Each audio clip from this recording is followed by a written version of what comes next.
factories mounted in Southeast Asia, in Mount Kinabalu. So these are all resources that we like you all to leverage on. So my last word is, Sabah is a place for business, culture and nature. Please come to Sabah. You will ease yourself, you can relax, but at the same time, you can discover business opportunities. Thank you. This is Q&A.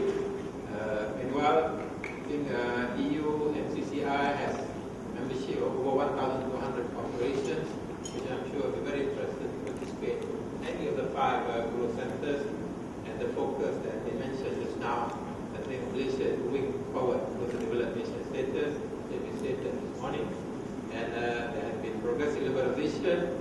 I think all of us know that recently the Prime Minister announced another 17 sub-sectors in the services industry being liberalized. Foreign investors and trading companies can come in, especially in the service sector, who want commercial presence of 100% equity. So it has been fully liberalized, and you are most welcome to participate in any of the 5 economic areas. So any intervention, response, question, please. We have 10 minutes before we close. Yes, I'm sure it's a very tiring day. Yes. I'm from UM. My name is Raymond Hui. I'm a researcher. In my field is quantum optics, laser and science. Laser and quantum. So I would like to suggest about regarding the northern corridor and also the southern corridor. As you know, many years ago, the electronic industries, we had a lot of investment due to the late Dr. Lim Jong-il. So now, is it possible that we extend the investment towards photonic sector, which is the lighting and optical technology? For example, the 2 key areas which I think can be developed is those are display technologies, and the second one is the laser technology. So maybe we can attract investment on display technology and also manufacturing of lasers, because lasers are very important tools for a lot of application, industrial and research application. The second, just a remark. Second is a remark on when we attract investors, they also come to, like for example, in the automobile industry, we encourage the development of automobile industry, but it would also be good if we encourage the partnership to evolve towards green technology, green transportation. This is my suggestion. Thank you. Thank you. The industries that we interface with are with the objective of what Dr. Isaac mentioned in his presentation. It's about disseminating the benefits. It's about getting the people in the regions actually to partake in the benefits of economic growth through our interaction with the private sector. This actually means engaging on demand-driven initiatives.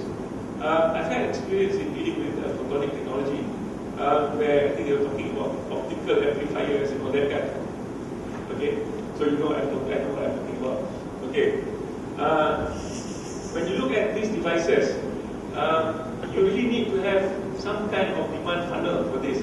If we go into this technology simply for the sake of going to this technology without building the demand funnels, it would not be a sustainable value proposition.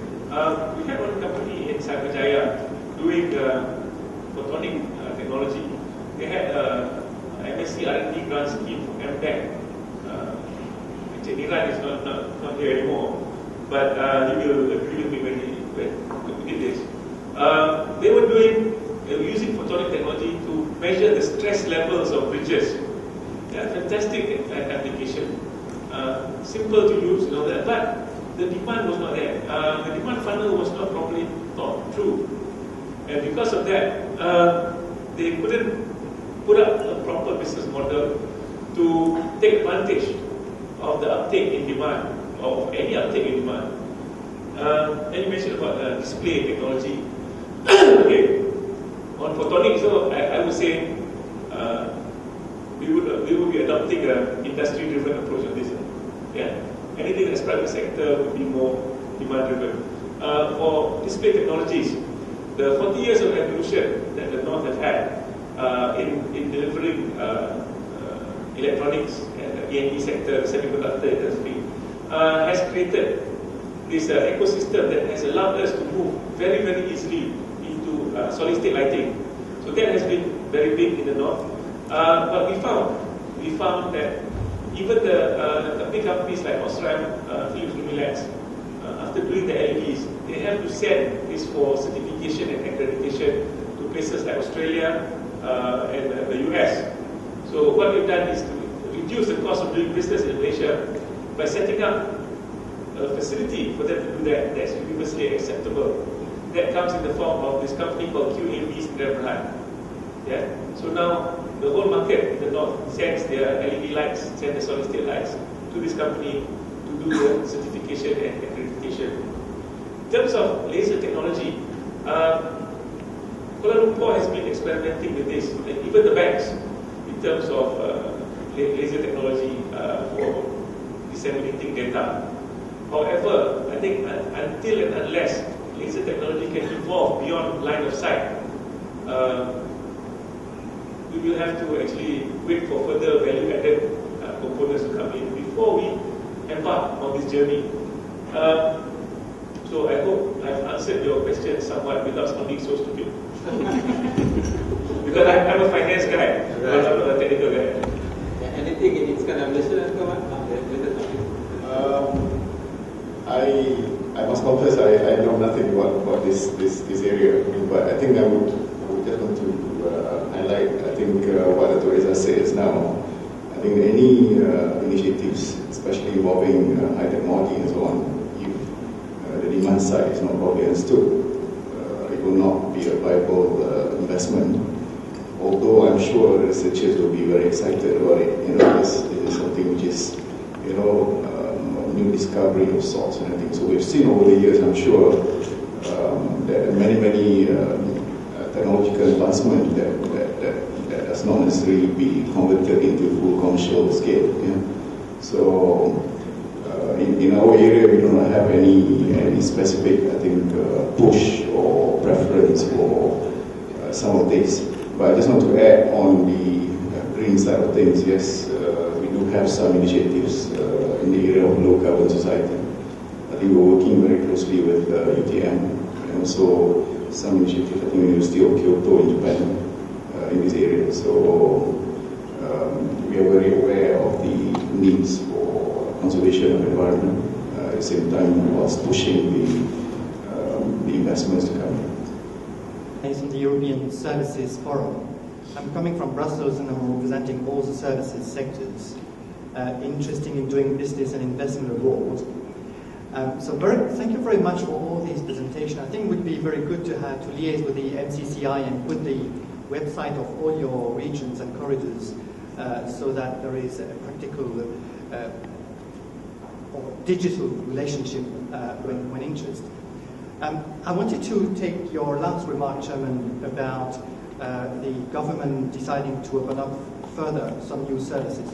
Because when listening to all of you, I thought it's good to have these corridors. It seems to be really done to attract manufacturing or goods products. And since we have put a bit of emphasis today on services, the best way to add value added to your products and to all those things that those corridors are going to do to attract companies is indeed to have good services around the products. And good financing, good insurance, good reinsurance if you want to export, good accounting, good lawyers and good business contract, good IT services so that those companies can do the logistics all around. So we welcome very much, but I think also by doing your work in the corridors, you should certainly take into consideration, as it has been mentioned, the downstream. So all services around the product is where the added value is. Thank you very much.